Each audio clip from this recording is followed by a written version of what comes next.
Hello, everyone, and welcome. I am so happy to have Cathy Gott as my guest today. Ms. Gott has devoted her professional life to finding solutions for the special needs community. She is a member of the Los Angeles County Commission on Disabilities, senior consultant for government relations at ETA, and board member of Cornerstone Housing for Adults with Disabilities and the Spectrum Works. She is the president of Education Spectrum Incorporated, a center-based educational and social skills training center for children and adults with autism spectrum disorders. Education Spectrum serves more than 400 families per year in and around the San Gabriel Valley in California. The founders of Danny's Farm, which employs and serves persons with special needs, Ms. Gott and her husband Jim are proud parents of 2 sons, both of whom are diagnosed on the autism spectrum. Welcome, Cathy, and thank you so much for joining me today to talk about another very important project you're involved with to assist those with special needs. Thank you for having me. Delighted to be here. Thank you. So please tell me about The Village. What is it? Tell me about that project. Well, it's really exciting. I'm thrilled to share with you about our plans to build an independent apartment community that is inclusive, of course, and smack dab in a thriving part of Los Angeles, just south of Beverly Hills, not far from Culver City. It's on Pico and Beverly Drive, and it's the first of its kind in our metropolitan area. And I could just go on and on because I'm so excited, and I will tell you to start with that we are recording this as escrow is closing, and it makes me want to cry because we've come a long way, and we get to start breaking ground and moving forward. And it's just so momentous. This has been an enormous undertaking for all of us to get this to where we are today, and it's a huge milestone to close escrow. So very exciting stuff. That is amazing. That is fabulous news. When do you anticipate, since you're going to be breaking ground soon now, when do you anticipate that the project will actually be completed and ready for occupancy?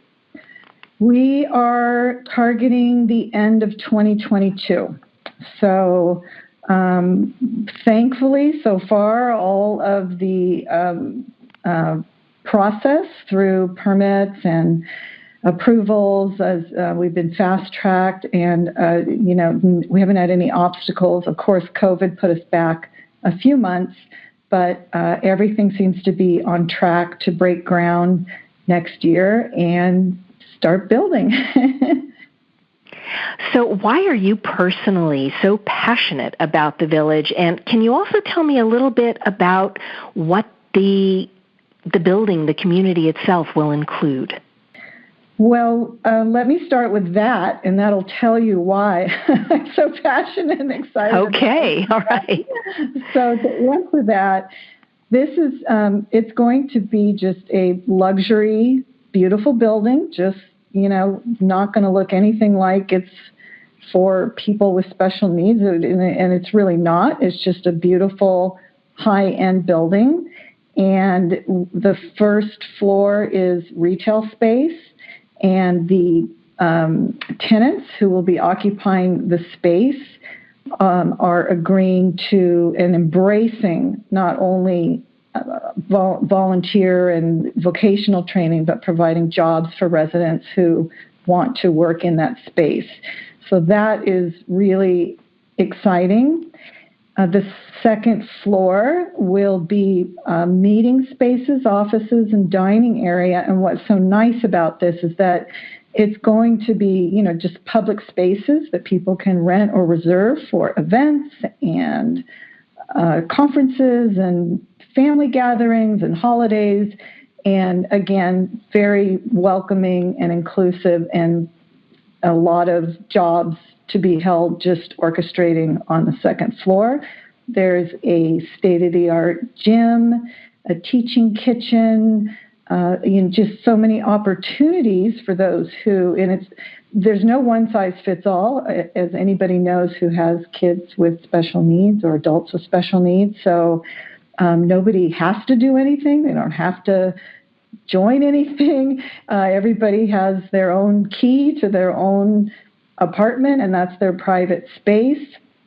Although the building is designed to encourage social interaction, you might need to walk past a really cool little cubby area with charging cords and cool seating, and before you go straight into your apartment, because as I'm sure you're aware, a lot of our kids need to be encouraged to get out and socialize. Certainly, it's true for my son. And there's 2 bedrooms, there's 1 bedroom, and there's studio apartments.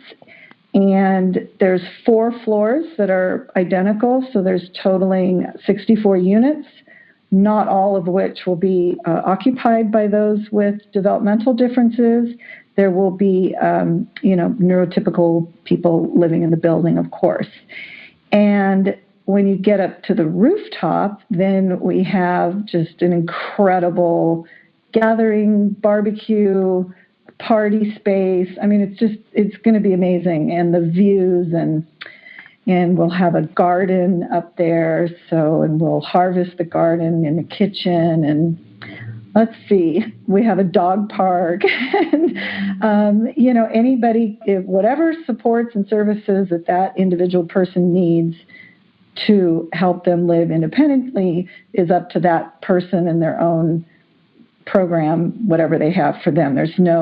We're not a provider at the Village. We are just housing this, making it possible, and building it with lots of mindful architecture, being sensitive to sensory sensitivities and things of that nature.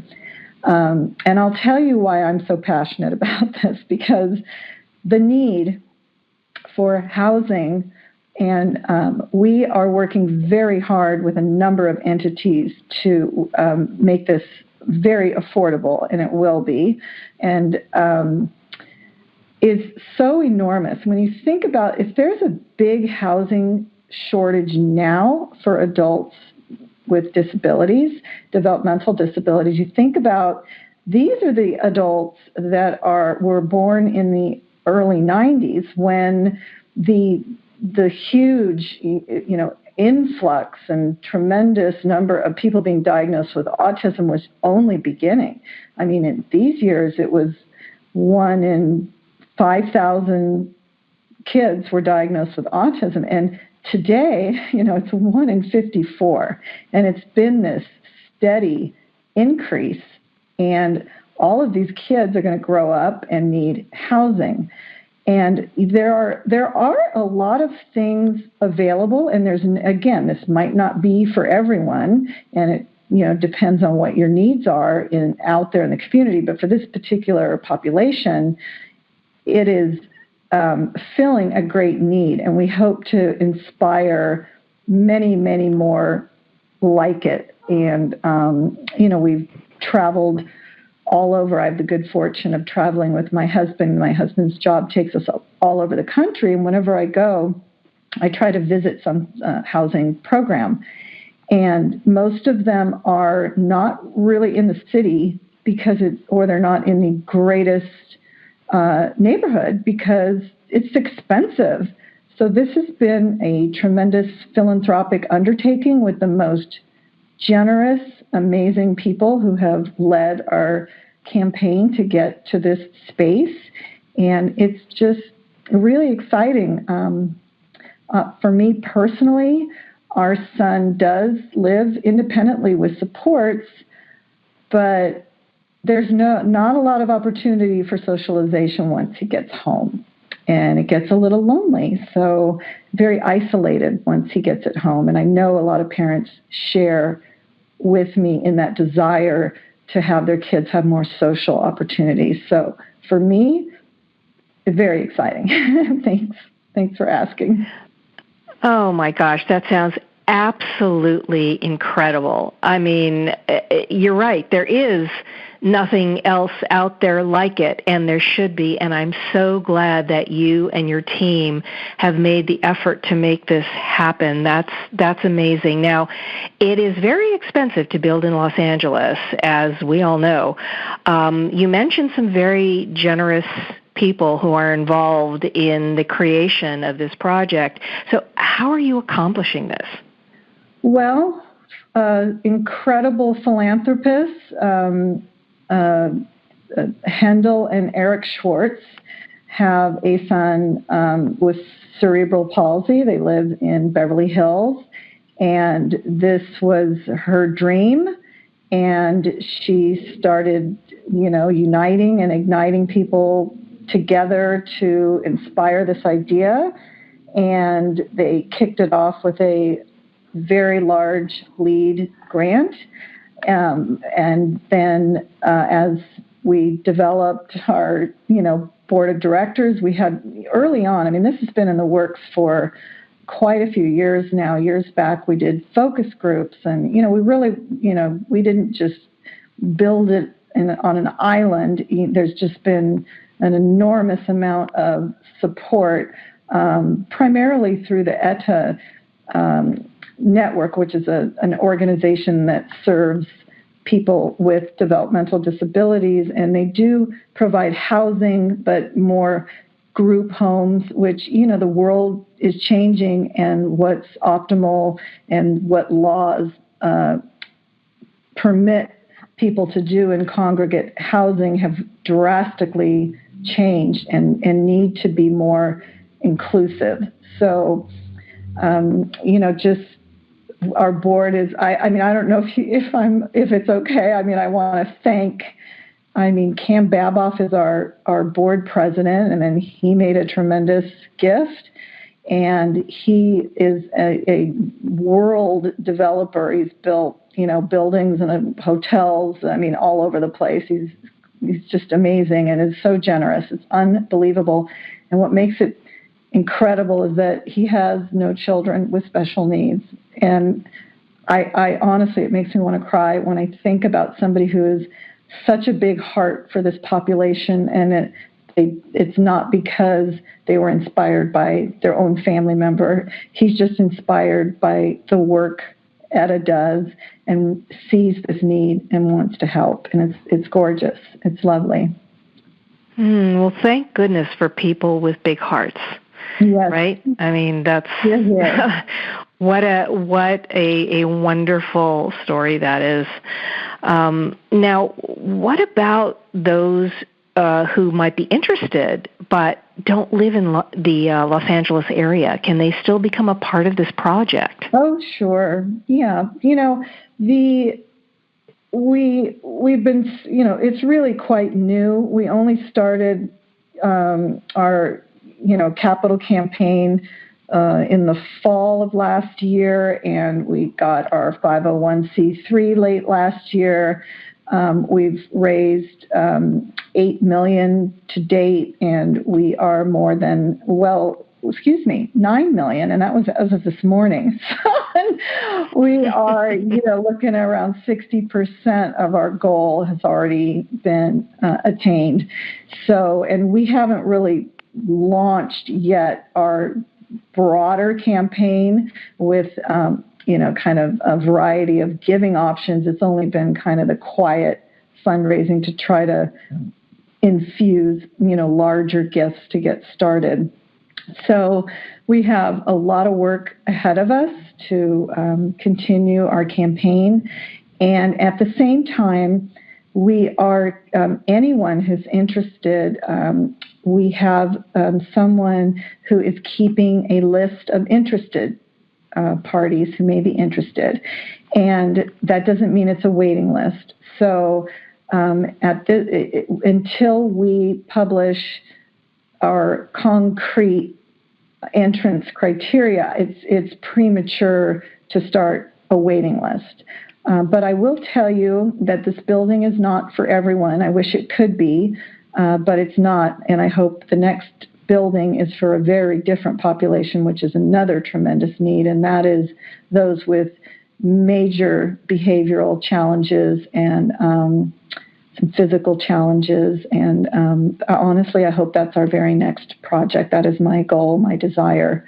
But in the meantime, this is focused on those who work and are busy and they're interested in volunteering. And I mean, really, and this is not a locked or facility, of course. It's an apartment building. So a mom asked me one time, what if my child wants to leave in the middle of the night? And I said, well, then your child's going to go out in the middle of the night, because this is an independent apartment community. This isn't that kind of building where we have, bells and alarms going off if somebody leaves. It'll be safe and it'll be a very secure building, and we'll have an awake person, security person there 24/7. But it's not, it's not going to be for everyone. So I hope that helps kind of define some of the criteria that we're looking, that this building, that people, it's going to be a good fit for that person, and it's going to be a good fit for all the other residents. And that's very important. Well, absolutely, and thank you so much for clarifying that. And at this point, I'd like to ask you, is there anything else that you would like to add about perhaps some other things that you're working on, or anything else that you would like the listeners to know? Oh, that's so nice of you to ask. Well, I'm not one to sit around. I love to be busy, and even though it is my work, it does not feel like work. So in addition to this exciting Cornerstone, the Village project, something rather new is happening, and I'm going to share it because it's just going to be so much fun. I watched, along with a lot of other families, that Netflix series, Love on the Spectrum. And it is so fabulous. I mean, it was just so beautifully done. And it inspired a group of us.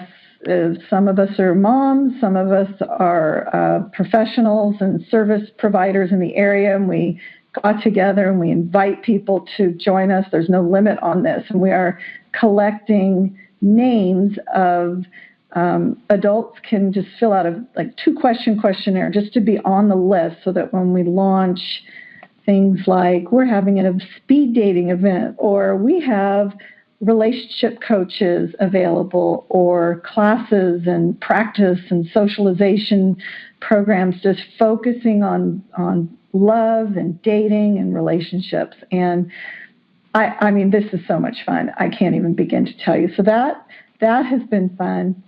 And in addition, the self-determination program, which is a program that is available at Regional Center through the 21 regional centers in the state, which is how our DDS money, Department of Disabilities money, gets distributed, and it goes throughout the state for all the families who are members of the regional center.